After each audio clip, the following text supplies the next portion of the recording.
오늘 우리 함께 살펴볼 하나님의 말씀은 베드로후서 3장 1절과 2절입니다.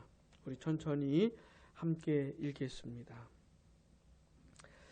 사랑하는 자들아, 내가 이제 이 둘째 편지를 너희에게 쓰노니 이 두 편지로 너희의 진실한 마음을 일깨워 생각나게 하여 곧 거룩한 선지자들이 예언한 말씀과 주 되신 구주께서 너희의 사도들로 말미암아 명하신 것을 기억하게 하려 하노라. 아멘.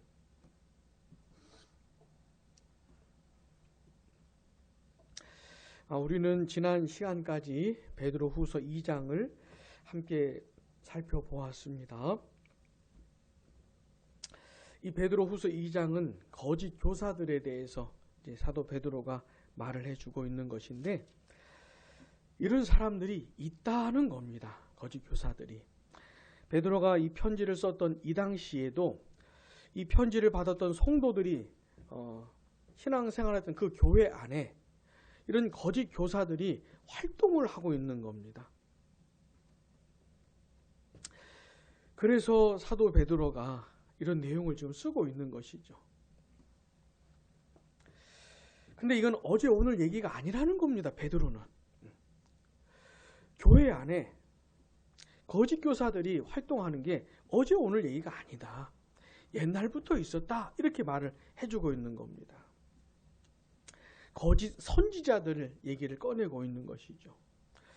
이 선지자라고 하는 건 뭐냐면 하나님께서 하나님의 백성들에게 뭔가 말씀하고 싶으실 때 어떤 사람을 선지자로 부르십니다. 그리고는 그에게 하나님의 마음을 주시고 하나님의 백성들에게 전달할 메시지를 그에게 주십니다. 그럼 선지자는 그 마음과 메시지를 가지고 하나님의 백성들에게 말씀을 전달하는 역할을 했던 사람이 선지자인 것이죠. 선지자는 굉장히 중요한 역할을 하는 겁니다. 권사님 한번 생각해 보세요. 하나님의 백성들이 잘 살고 있을 때 선지자들이 활동을 많이 할까요? 잘 못 살고 있을 때 선지자들이 많이 활동할까요? 잘 못 살고 있을 때 활동하는 것이죠.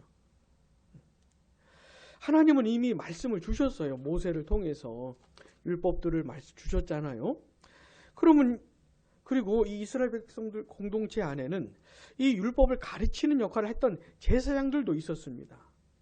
그러니까 잘 배우고 이 말씀을 따라 잘 살면 되는데 그렇게 안 하는 거예요. 하나님의 말씀을 따라 살질 않으니까, 하나님의 마음을 따라 살질 않으니까 하나님이 선지자들을 부르시고 계속 보내시는 겁니다. 부지런히 보내시는 거예요. 어쨌든 선지자들을 통해서 전달하게 하시고 하나님의 백성들을 돌아오게 하려고 계속 전했던 겁니다. 근데 그런 참된 선지자들이 활동하고 있던 그 동시에 거짓 선지자들이 일어나는 것이에요. 자, 참된 선지자는 진짜 하나님이 부르신 사람입니다. 하나님이 보내신 사람이에요. 그러니까 출처가 하나님이세요. 근데 이 거짓 선지자들은 하나님이 부르신 일이 없어요. 보내신 일도 없어요. 근데 자기가 하나님이 날 부르셨다고 하는 거예요. 날 보내셨다고 하는 거예요. 거짓말하는 것이죠. 그리고 참된 선지자는 하나님이 말씀을 주셨어요. 그래서 하나님 주신 말씀을 가지고 전하는데, 이 거짓 선지자는 자기 마음에서 일어난 거, 자기 마음에서 생겨난 걸 가지고 하나님이 나에게 주신 메시지라 고 하면서 사기를 치는 겁니다. 근데 이 거짓 선지자가 활동을 동시적으로 하는 거예요. 동시적으로. 어떤 시대는 참된 선지자들은 막 죽임을 당하고 감옥에 갇히고 막 이러는데, 거짓 선지자들은 왕궁에서 살면서 대접받으면서 이놈들이 더 막 왕성하게 활동을 하는 그런 이스라엘의 역사도 있었어요. 베드로가 말하는 건 이건 옛날부터 그랬다. 참된 선지자가 있다면 거짓 선지자도 있는 것이 같이 활동을 했던 겁니다. 그럼 이스라엘 백성들은 어떻게 해야 되는 거냐면 누가 진짜고 누가 가짜냐 이런 걸 분별하면서 참는 선지자의 말씀을 들어야 되는 것이죠. 자, 그런 것처럼 이 당시에도 거짓 교사들이 활동을 하고 있다는 것이에요. 물론 참된 교사들도 있지요. 근데 거짓 교사들도 있다는 것을 말해주고 있는 겁니다. 자, 이 편지를 받았던 성도들이 이런 위험에 노출되어 있는 것이에요. 거짓 선지자들이, 교사들이 활동을 하고 그들이 뭔가를 말을 하는 겁니다. 근데 이게 다 잘못된 얘기들인 것이에요. 근데 이 성도들이 그런 얘기를 듣고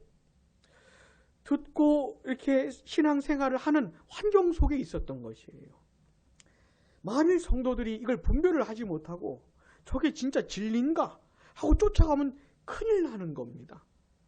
이거는 굉장히 아주 큰 문제인 것이에요. 그래서 사도 베드로가 이 3장 1절에서 사랑하는 자들아 이렇게 부르고 있는 이 사람들이거든요. 얼마나 걱정이 되겠어요. 과연 분별할 수 있을까? 저 거짓된 얘기들을 분별하고 내칠 수 있을까? 참된 진리를 따라 살 수 있을까? 얼마나 걱정이 되겠어요. 그러니까 이렇게 사랑하는 자들아 이렇게 하면서 편지를 쓰고 있는 겁니다. 사도 베드로가. 자, 이 당시도 거짓 교사들이 있었고 지금도 거짓 교사들이 있어요. 왕성하게 활동을 하고 있어요. 이단, 사입이라고 정확하게 규명된 사람들 말고 그냥 이렇게 정상적인 교회로 보이는 이런 교회 안에도 저 같은 누구누구 목사 이런 사람들도 이단, 사입이라고 정확하게 정죄된 사람이 아니더라도 하나님의 진리의 말씀을 잘못 알고 잘못 가르치는 사람들이 많아요. 이런 교회 안에 잘못된 얘기들이 이렇게 유포되고 흘러가고 이런 것들이 많아요. 그래서 이게 남 얘기가 아닌 겁니다. 그러니까 지금 베드로가 하는 얘기가 남 얘기가 아닌 것이에요. 주님께서는 주의 양들, 주님의 백성들이 한 교회를 이루어서 신앙생활을 해가게 하시는데 그 교회에 목사를 두십니다. 주님이.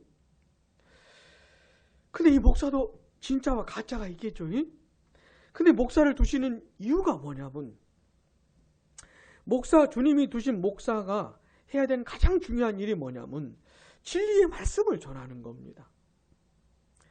애매하게 전하는 게 아니고 정확하게 전하는 것이에요.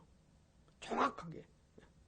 그 진리를 따르는 사람도 알아들을 뿐만 아니라 진리를 거부하는 사람들도 알아들을 수 있도록 정확하게 전달을 해줘야 되는 겁니다. 자, 그러면 교회에서 부딪히겠죠.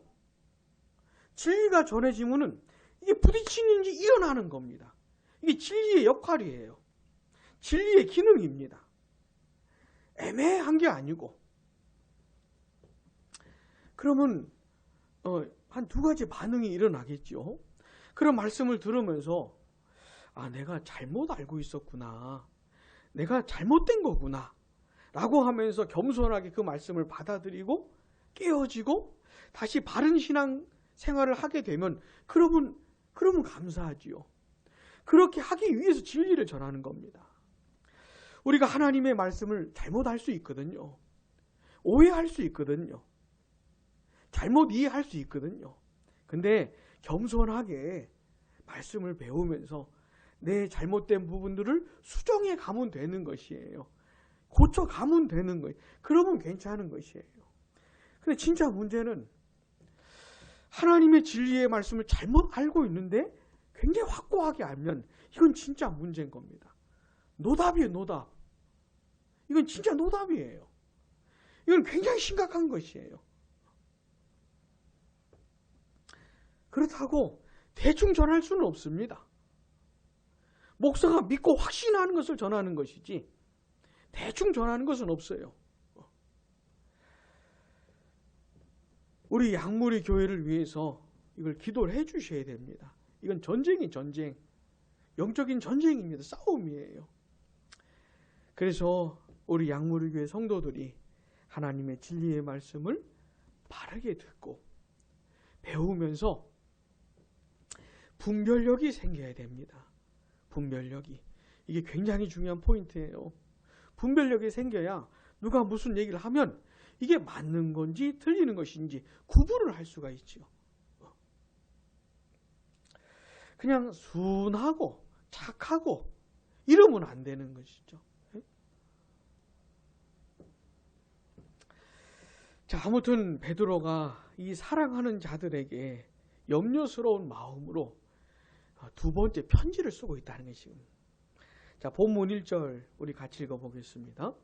사랑하는 자들아, 내가 이제 이 둘째 편지를 너희에게 쓰노니 이 두 편지로 너희의 진실한 마음을 일깨워 생각나게 하여. 아멘. 둘째 편지란 베드로 후서를 가리키겠죠. 자, 둘째 편지 얘기하니까 첫 번째 편지도 있겠죠. 베드로 전서를 말하는 겁니다. 자, 베드로가 베드로 전 후서를 쓰면서 갖고 있었던 목적이 있다는 겁니다. 쓴 이유가 있다는 것이죠. 그게 뭡니까? 너희의 진실한 마음을 일깨워 생각나게 하려고 이 편지를 썼다는 겁니다. 자, 이 편지를 받았던 성도들의 진실한 마음을 깨우기 위해서. 자, 여기 나오는 진실한 마음은 거듭난 성도들이 가지고 있는 마음을 말합니다. 하나님께서 어떤 영혼을 거듭나게 하시고 살리실 때 그에게 새로운 마음을 주세요. 그의 마음을 변화시키세요. 거룩한 마음을 주세요. 그거를 말하는 겁니다. 불신자들에게는 없는, 참된 성도들에게만 있는 그 진실한 마음을 말하는 것이에요. 그래서 이제 이 성도들은, 이 진실한 마음을 받은 성도들은 하나님을 사랑해요. 진짜 사랑해요. 안 사랑하는데 사랑하는 척 하는 게 아니고, 사랑하니까 사랑하는 마음이 생겨서 사랑하는 것이죠. 그 사랑하는 하나님의 말씀을 따라서 살고 싶고, 내 자신을 부인하고, 내 고집도 내 죄악도 부인하고 거절하면서 하나님의 뜻을 따라 살고 싶은 진짜 마음이 생긴 것이에요. 자, 그런데 이런 성도들이 가지고 있는 진실한 마음도 그냥 가만히 있으면 냉랭해져 가요. 식어져 가고 메말라져 가고 황폐해져 가는 겁니다. 이게 하나님이 어떤 사람을 구원해 주신 건 엄청난 사건입니다. 그에게 진실한 마음을 주신 건 놀라운 것이에요. 근데 이걸 가만히 이 사람이 그냥 있으면 그 마음이 식어져 가요. 그래서 계속 일깨워야 돼. 이 일낀다는 게 뭐냐면 휘젓는 걸 말하는 겁니다. 우리 계란 지단 붙일 때 휘젓잖아요. 그런 걸 말하는 것이에요. 계속 휘저어줘야 되는 것이에요. 마음을. 그래서 진실한 마음이 유지될 수 있도록, 더 진실해져 갈 수 있도록 마음을 계속 휘저어줘야 되는 것입니다. 이런 일을 안 하면 마음이 식어져 가요. 메말라져 가고 하나님에 대한 감각이 이렇게 희미해져 가요. 하나님을 사랑하는 마음이 희미해져 가요. 별로 하나님하고 친밀하게 지내지를 못해요. 이런 필요가 있는 겁니다. 성도들에게. 그래서 베드로가 이 편지를 쓰고 있다는 것이죠. 그 진실한 마음을 휘저어 주려고.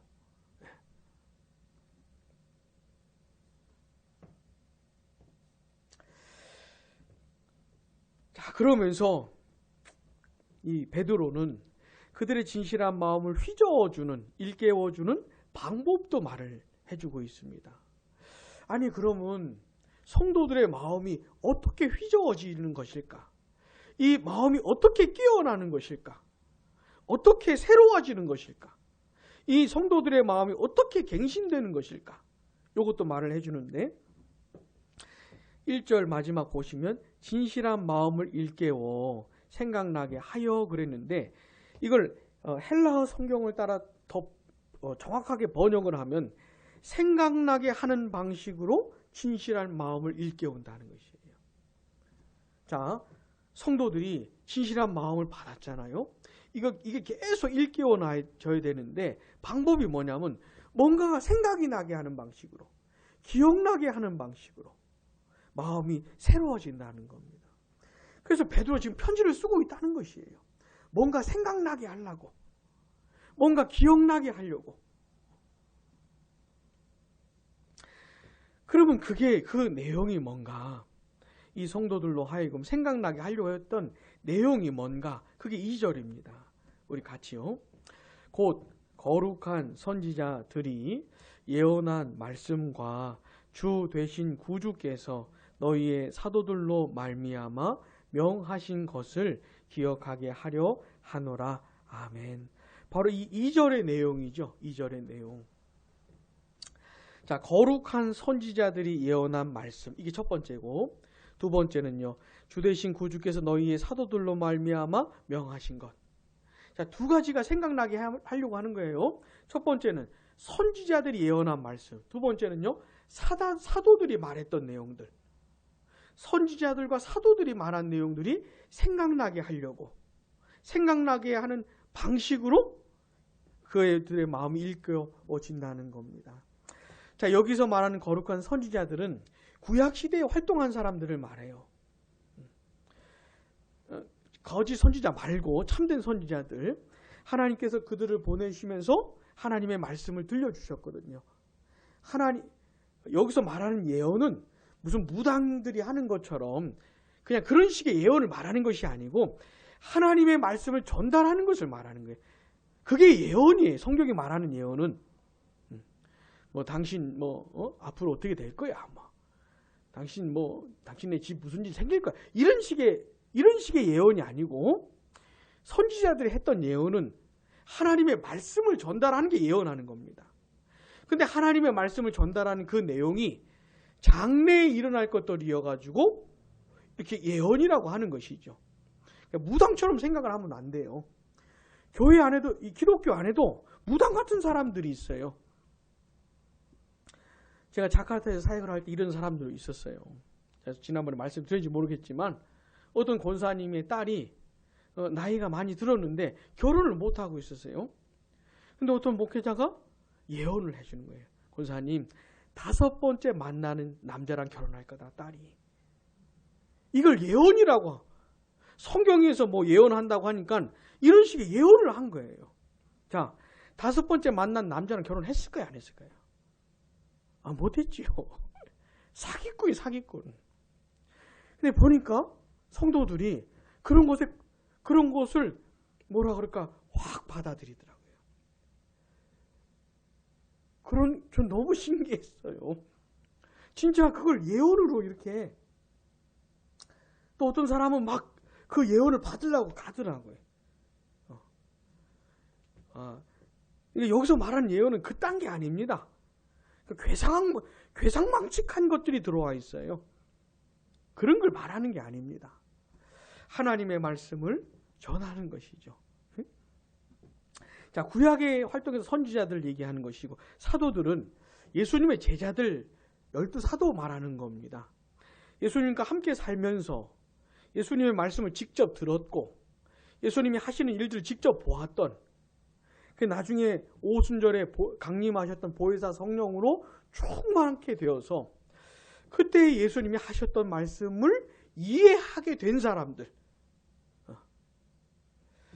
보혜사 성령의 역사로 전에 하셨던 예수님의 말씀이 그런 것이었구나, 그런 뜻이었구나, 이렇게 이해가 된 사도들이 전했던 말씀들이 있잖아요. 그런 걸 말하는 겁니다. 이런 내용들이 어떻게요? 생각나게 하는 방식으로 마음이 새로워진다는 겁니다. 이게 굉장히 중요한 얘기죠. 굉장히 중요한 얘기예요. 권선생님 한번 생각을 해보세요. 이 구약의 선지자들이 예언했던 말씀, 그리고 이 사도들이 말씀하셨던 내용들, 이게 우리들에게는 어떻게 주어졌죠? 우리에게는 성경으로 주어진 것이죠. 지금도 무슨 선지자가 있고 사도들이 있다는 게 아닙니다. 이건 끝난 거예요. 근데 지금도 선지자라고 하는 사람들이 있어요. 이런 가짜들이 가짜들. 막 그 기독교 신문에 그런 광고도 나와요. 누구 선지자 막 이렇게. 예? 거기도 가는 사람들도 있지요 또. 그런 게 아니고 이제 그런 시선들은 다 끝났어요.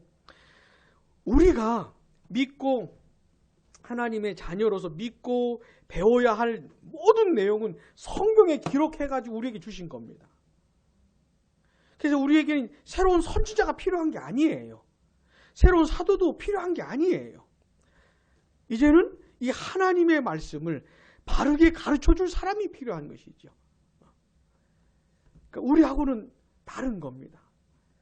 감사하게도 우리에게 이 성경으로 주어진 것이죠.